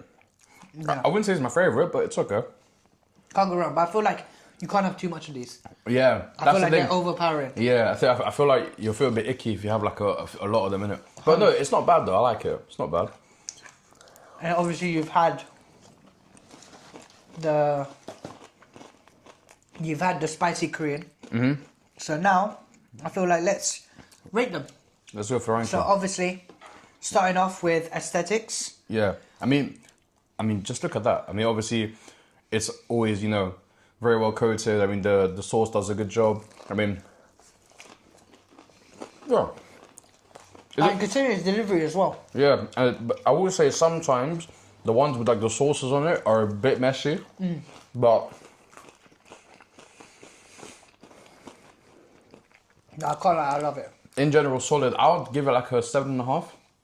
Aesthetics, yeah, can't go wrong. Okay, nothing too crazy, nothing special, but yeah, I agree. 7.5, I think that's 7.5 is decent. All right, what next? And then for taste, Ooh, now the thing is, obviously, we need to caveat. Obviously, this is delivery, so delivery I think does have a different taste. Obviously, when you eat in, they're proper fresh. Fresh, yeah. But again, taking into account what we've eaten now, I'll probably say 8. I think 8's fair. 8. You know what? I'm gonna bump it up a little bit. I'm gonna give it 8.5. Okay. Reason why is because I don't think there's a time that Wingstop has let us down in terms of taste. I feel like they've been quite consistent. Yeah, I think consistently, yeah, They've been good with consistent. taste. Like, there's not been one day where I thought, oh, bloody, they haven't done well here or something happens there. It's either down to the delivery driver or something else. But yeah, I think that's fair. And then the price. So, considering this is delivery, this was around 40 for both, which again, which is a bit spenny. Yeah, but the delivery one of the... Yeah, that's the thing. And then, let's be real, I actually know the price in store. Okay. So it'll be £13 for the full flavour fix. Okay. Times 2, that's 26. Yeah. And then obviously I got the extra fries. So let's say 30. Theoretically, it'll be £13. Okay, yeah. Each, theoretically. Yeah, so... if you don't get a drink. Again, so with delivery, it's around £10 extra. So I think I don't know, 7, I think? 7.5? Bang on. I would have said 7, yeah. Because I feel like for me, obviously, end of the day, this is chicken and chips. Let's be real. Glorified chicken and chips. And let's be real. The price you're paying, 30 nugs for all this. Yes, it's good, but at the same time, really and truly, you're getting 3 tenders and 8 boneless. Yeah, come on, man. Exactly. It's again, for what you're getting, it's a little bit pricey, but again, it's the brand. You can see the box. Everyone knows exactly. Wingstop. So understandable for sure. But for me, a little bit on the pricier side. So that totals up to, try to do the maths in my head, 7.5, 14.5. A few moments later. So that is a total score of 22.5. Okay. And where do you think that ranks them? It's probably one of the lower ranking ones, so I'd probably say it's bottom, isn't it? Second to bottom. Amigos is bottom. Okay. But then second to last, so currently in 5th place. Yeah. Amigos in 6th. Wingstop in 5th place. Okay, fine. So yeah. Fair Not enough. the best. Yeah. However, again, consistent. You've got to take everything into consideration. Gets the job done. It is good once. You can't go wrong. If it's it's one of the first places you're going to. Exactly. But then it depends on who you're taking. If you're taking broke boys, they're going to Morley's. Let's be real. But yeah, let's go back to the podcast section. All right, see you there. So yeah, that was Wingstop. Obviously, we rated it. Obviously below some of the other ones, still above Amigos. But anyway, we'll get back to you next week with some new places. Hopefully, we go somewhere out. If not, obviously, it will be the delivery thing. We'll see you from there. But listen, obviously, we've just checked that we're over an hour into this, so we gotta speed this up. Yeah, so, for the 1% as well. Hang in there. I mean, listen, it's probably Jogador while I shout you out. Yeah, you know what I mean? But listen, we'll quickly run through this. Leeds vs Bournemouth. I mean, 2-2. Semenyo scores. I mean, obviously this guy's been on great form. Can I say no? Bournemouth were poor that game, by the way. Were they poor? Yeah, they were poor. Like considering the quality up front, they were just shocking. Yeah, I mean, Semenyo obviously turning up, but yeah, I mean, listen, Semenyo, Krupi, when the kids score. I mean, Leeds, to be fair, I mean, they've been okay this season. I mean, like they. One person that actually looked okay. Who? Calvert-Lewin, I can't lie. Shout him out, man. Shout him out. I can't lie. Calvert-Lewin, Big bro. 2025, fair play, man. He's doing his thing, I guess. But yeah, obviously they're 11th in the table. I mean, which is above us, so fair enough. But yeah, I mean, they're doing okay. Obviously Bournemouth, bit of a blip in the road. I mean, they're still 6th in the league, which is still a good shout. Semenyo, I mean, bro, this guy's gonna leave at the end of the season. There's no way he doesn't. Chelsea. he was probably Come to me. he was gonna leave at the end of last season, but obviously Signed a new contract. Because if it wasn't for that, I guarantee you, I think it was United, Arsenal, Chelsea were all interested in him. Yeah. So he would have gone regardless. Next season, he's probably guaranteed to go somewhere. So, you know, I mean, to be fair, Bournemouth might have like a Brentford situation where they lose their best player and their gaffer. Yeah. So. Yeah. Yeah, Bournemouth fans, enjoy it while it lasts. No, But 100%. yeah, there you go. And let's quickly move on to the Sunderland hype train. Hey, listen, Sunderland. I shout them out, man. Against Forest. Ange Postecoglou. Ange Postecoglou, brother. At home. Hey, brother, he's got 3 games in. He might get sacked already, Hey, brother. it's not. This guy, Ange Postecoglou. I'm telling you, it's Greek tax. Yeah. The owner's Greek. He's Greek. We said Eric Ten Ange. Hey, brother. Damn. Alright, this guy might go. But yeah, listen. Quickly run through this game. I mean, the keeper Ropes 9.3. He made some great saves that game. He looks like he had an absolute Yeah. storm of a game. Shout him out.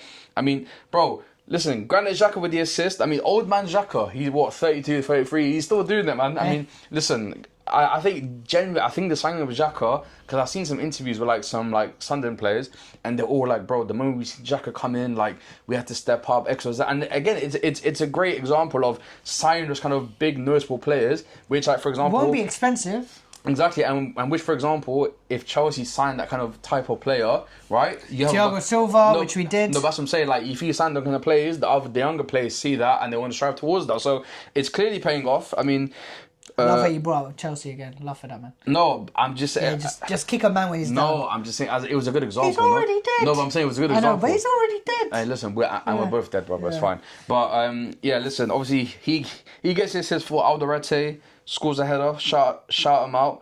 To be fair, who else had a good Chris game? Wood up to no good at all because Quite literally no good. I mean, listen. Has he even scored this season? No, he scored. I think he scored about 2 goals this season, 1 or 2 goals this season. So again, he's a bit slow this season. I mean, But I think Nottingham Forest. I mean, in general, I don't think it's the right guy for. no. Like, I mean, they rushed it. I mean, to be fair, Marinaka's messed up. They shouldn't have sacked. you know what? It's Nuno. karma. I'll be real. It's karma for second Nuno. Yeah, I mean 'Cause that. he was doing well. That and also Gibbs White as well. Yeah. Held him captive. You know what I mean? Yeah. So.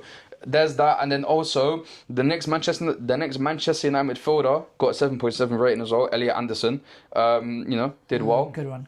No, I mean, genuinely in January, I'm trying to sign the guy, so Yeah. he's probably gonna be our next midfielder. So shout him out, had a good performance from him. But apart from that, to be fair, nothing special. Where do Sunderland lie in the table? 5th place. Hey, blimey. that Ahead of both of us, eh? deserves another clap. Hey, listen, Sunderland. We Shout. said 2 points away from Arsenal.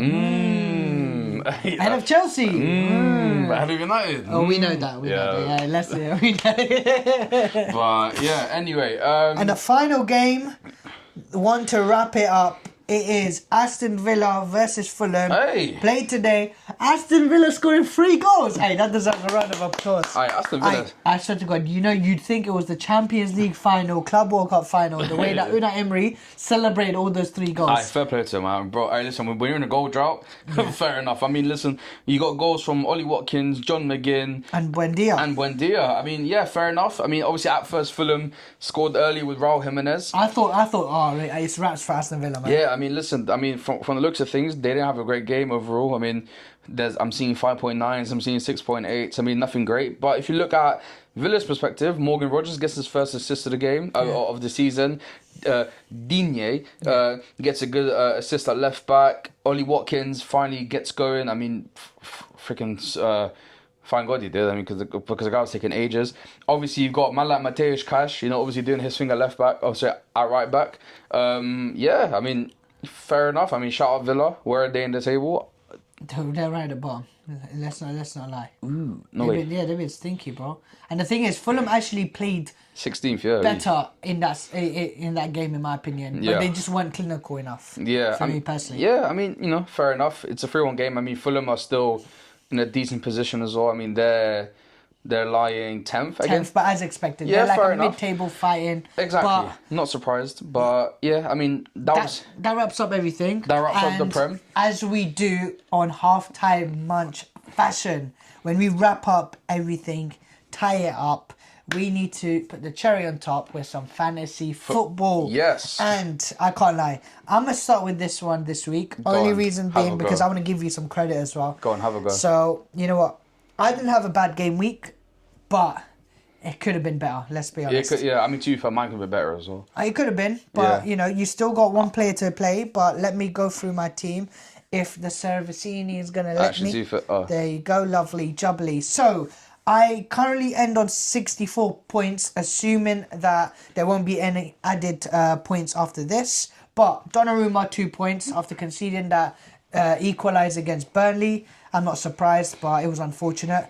Dorgu getting absolutely thumped at the G-Tech Stadium. Yep. So 0 points for him. Yep. Van der Ven obviously conceded a goal, 2 points. Yep. My boy Trevor, red card, -3. So Yeah. obviously clearly a stinker. However, this is where I start to pick up things. 7 points for Semenyo for the assist. Kudus 2 points, it's okay. Xhaka with the assist, 9 points. Declan Rice with the assist, 9 points. Mo Salah, I mean, Not no been great. GA. What a surprise. Two points there. João Pedro, no GA, 2 points there. However, the man who will clutch up every single week for us, that is Erling Haaland with 32 points. Yeah. But as I bring him up, I think it's only right to transition this to yourself because you did something special with Erling Haaland. Yeah. And I ended up at 64 points. You ended up 69. Yeah, So, I mean, not far off. But I'm on 69 points with a player left to play. I mean, listen, if it wasn't for Haaland, I would have been on 21 points. So, because I had a very bad week regardless. So, I'll start in general. Donnarumma 2 points in goal. Dorgu 0, obviously. Poro 1 point. Kudus 2. Salah 2. I mean, I can't lie to you. I might low-key start to move Salah about and see if I can change things. You never know. uncomfortable conversations. Reinders 2 points. And then you've got Semenyo on 7. Anderson on 3. João Pedro on 2. And this is where I get saved. I triple captain Haaland this week. And I end up on 48 points. So again, Haaland saves me because, bro, apart from that, I had an absolute horror week. But yeah, and obviously my bench, nothing too special. So yeah, that's kind of how I wrap up 69 points. Hopefully Diouf gets an assist or 2 because I think he has the most assists in the league actually with 3. So hopefully. Let's see, but they're playing against Everton away from home. Yeah. And obviously new manager bounce, so he could do something with Nuno. However, obviously Everton have been in good form. Yeah. And I just want you to shake my hand right now because well done for jumping over Saddam Hussein. Yeah. You are now second place in the league. Yeah. Obviously, I'm on 371. You're 20 points behind, 351, which sounds like a lot, but all it takes is a few game weeks for you to drop and all can change. Yeah. Saddam Hussein with 336. Obviously, Anas with 323. Sadar with 314. Khalid, because we bet out his government. He's on 307. Oh, Jigado in the 200s. 269. Yeah. 31 points. Gotta bring up Jigado here. He's got Jack Grealish left to play. To be fair, Semenyo, You know, Watkins. can I say, yeah? I'm Arsenal hater. Yeah. Liverpool hater. But my word, Jugado, a man who loves to talk about football, loves to get his opinion across. My word, when he puts his opinions on the table, we said 7th in the... I mean, it's not looking great. I mean, listen, bro. Yeah, I mean, in his other league as well. Where is he in his other league? In his own league. In his own league, he is 13th. 13th in his. Yeah, obviously, me and you top 2. Obviously, you know what I mean. This is what he does. We'll take that. This is what he flipping does. But yeah, overall, not great from him. But yeah, next week, let's see what happens. I mean, do you have any plans to move stuff around or? Oh, great question. So for me, I feel like my main team is pretty good. Chalobah obviously got sent off. I'm keeping him. I'm not gonna get rid of him. Dorgu obviously with United, I'm not sure. Might need to get rid of him. Tottenham players I'm still keeping. Everyone else I'm still keeping. The players I'm going to be changing, I need to change Wan-Bissaka. Yeah. I need to change Esteve. Yeah. And Isidore I'm going to keep. So Wan-Bissaka, Esteve, and also Dorgu I might change. Or I might do a wild card. I'm not sure. I'm thinking about it. I mean, it's getting to the Maybe. point. It's getting to the point where we might have to start doing that. I mean, Yeah, or I'm probably wait for bigger injuries for my team. I think when I need more transfers in, that's when I'll do it. But at the moment, I think I'm going to keep it as it is, except for one transfer. Fair So enough. Wan-Bissaka might go just for another defender for, a bit of rotation. Yeah. Not sure who at the moment, but we can have a look now and see, yeah. Hey, I mean, low key, again, Sad to say, but your R9 might have to get moved, brother. Really? I mean, Damn. I mean, to be fair, we're not in the best of patches. you guys and have you guys next have game Liverpool, is Liverpool. You guys so... have Liverpool next, Whoa. and to be fair, Ekitike, I can if I move stuff around, I can afford Ekitike, so I might do that or go for a cheeky Mateta, brother. Mateta 7.5 mil is a very good shout. Cheeky boy. So I might put in a Mateta and change things around. So yeah, I mean, I think Salah. I mean, the thing is that obviously the moment I know the moment I take Salah out, he's gonna score like a hat trick. So I might just keep him. I mean, to be fair, what's his next few games looking like? Obviously, he's got Chelsea will probably win. United will probably win. Brentford will probably win. I mean, to be fair, he's got a few games. I mean, it's so sad to say, but obviously having Chelsea United back in the day, you thought, oh, tough fixtures. Yeah, Now, now. yeah, it's dark, innit? I mean, Chelsea always turn up against Liverpool. I mean, the thing is, same with United. To be fair, like we are low key kind of boogie team. Like we can beat them, but the way we're looking, I don't it's know. not looking good, I don't know. So, yeah, I mean, there's that, and yeah, I think that wraps it up now. that wraps up the show. We're probably gone way over time, yeah, but yeah. is what it is. 1%ers, shout out you, man. Shout out at you, man, and We yeah. said 0 point collectors. I think that's the comment of the day. Yeah. I mean, 0 point collectors, comment that below if you have. And yeah, like, comment, subscribe, share this about, follow us on his socials, follow him on follow on my socials, and yeah, we'll catch you guys in the next game week. Take care and peace. Peace.